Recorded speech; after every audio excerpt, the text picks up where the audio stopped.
খবরদার, তুমি আমাকে টাচ করবো না। আমি তোমার স্ত্রী, আমি তোমাকে কেন টাচ করতে পারবো না? ও মাই গড, তুমি বিয়ের আগে অন্য একটা মেয়ের সাথে প্রেম করতে, তাই না? নিজের ইচ্ছে তুমি বিয়ে করো নাই, এর জন্য তুমি আমাকে টাচ করতে দিতেছো না। হায় আল্লাহ, আমি শেষ, আমার জীবন শেষ। এই বাসর রাতে আমি কত স্বপ্ন দেখছি, আমার সব স্বপ্ন ভেঙে খান খান হয়ে গেল।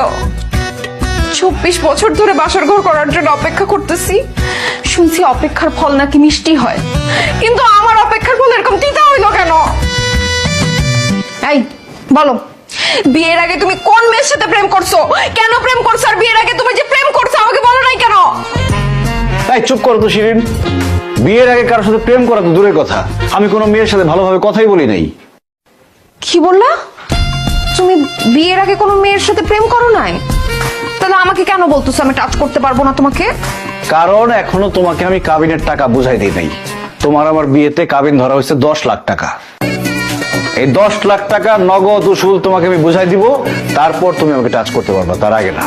আরে কি বলতেছো তুমি?